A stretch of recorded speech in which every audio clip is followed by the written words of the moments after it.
Sir ಅದೇ ರೀತಿ ತಮಗೆ ಎರಡು ಡಿಪಾರ್ಟ್ಮೆಂಟ್ ಅಲ್ಲಿ ಕೆಲಸ ಮಾಡೋದ ಅನುಭವ ಇದೆ. ಒಂದು ಟೂರಿಸಂ ಡಿಪಾರ್ಟ್ಮೆಂಟ್, ಒಂದು ಈಗ ರೆವಿನ್ಯೂ ಡಿಪಾರ್ಟ್ಮೆಂಟ್ ಅಲ್ಲಿ.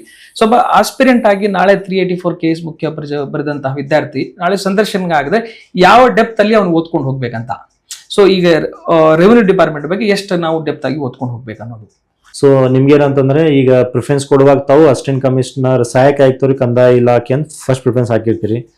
ಸೊ ಅದ್ರ ಬಗ್ಗೆ ಕ್ವಶನ್ಸ್ ಕೇಳ್ತಾರೆ. What is the rule and responsibility of the assistant commissioner in the revenue department. So ಅದ್ರ ಬಗ್ಗೆ ಎಲ್ಲ ತಾವು ಆಕ್ಟ್ಸ್ ಬಗ್ಗೆ ಎಲ್ಲ ಪ್ರಿಪೇರ್ ಮಾಡ್ಕೊಂಡು ಹೋಗ್ಬೇಕು. ಅಂದ್ರೆ ಅದರಲ್ಲಿ ಬೇಸಿಕಲಿ KLR ಆಕ್ಟ್ ಇದೆ, ದೆನ್ ಅದು PTCL ಆಕ್ಟ್ ಇದೆ, ಸೀನಿಯರ್ ಸಿಟಿಜನ್ ಆಕ್ಟ್ ಇದೆ ಅದರಲ್ಲಿ, ಆಮೇಲೆ ಫುಡ್ ಸೇಫ್ಟಿ ಆಕ್ಟ್ ಇದೆ, ಆಮೇಲೆ ಬಿಕಾಸ್ ಎಲೆಕ್ಷನ್ ಟೈಮಲ್ಲಿ ತಾವು ML ಎಲೆಕ್ಷನ್ ಅಲ್ಲಿ ವಿಧಾನಸಭೆ ಚುನಾವಣೆಯಲ್ಲಿ ತಾವು ಚುನಾವಣಾಧಿಕಾರಿ ಆಗಿರ್ತೀರಿ, ರಿಟರ್ನಿಂಗ್ ಆಫೀಸರ್, ಅದು rule and responsibility. MP election ಅಲ್ಲಿ ತಾವು AR ಆಗಿರ್ತೀರಿ.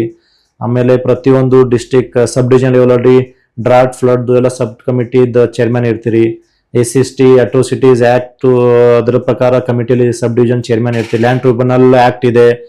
ಸೊ ಅದರಲ್ಲಿ ತಾವು ಕೂಡ sub division level committee chairman ಇರ್ತೀರಿ. ಸೊ ಸಫಾಯಿ ಕರ್ಮಚಾರಿ ಕಮಿಟಿ ಚೇರ್ಮನ್ ಇರ್ತೀರಿ, ಸ್ಯಾಂಡ್ ಕಮಿಟಿ ಚೇರ್ಮನ್ ಇರ್ತೀರಿ. ಈ ರೀತಿ more than 10-12 sub division committee chairman ಇರ್ತೀರಿ. ಆಮೇಲೆ ಇವೆಲ್ಲ ಆಕ್ಟ್ ರೂಲ್ಸ್ ಬಗ್ಗೆನು ಸ್ವಲ್ಪ ತಿಳ್ಕೊಂಡು ಹೋಗಿ, ಯಾಕಂದ್ರೆ ಇದು ಇಲಾಖೆ ಅಂದ್ರೆ ಮಾತೃ ಇಲಾಖೆ. ಆಮೇಲೆ ಬಹಳಷ್ಟು ಆಕ್ಟ್ಸ್ ಇದೆ, ರೂಲ್ಸ್ ರೆಗ್ಯುಲೇಷನ್ಸ್ ಇದೆ, ಅಥವಾ ನಮಗೆ ಯಾವ ರೀತಿ ಅಪ್ಲೈ ಮಾಡ್ಬೇಕು ಅನ್ನೋದು ತುಂಬಾ ಚೆನ್ನಾಗಿ ಗೊತ್ತಿರಬೇಕು. ಸೊ ಯಾಕಂದ್ರೆ ಬಹಳಷ್ಟು large extent people society you can help in this department. So ಅದನ್ನ ಪ್ರಿಪೇರ್ ಮಾಡ್ಕೊಂಡು ಹೋಗ್ಬೇಕು ಅದ್ರ ಬಗ್ಗೆ.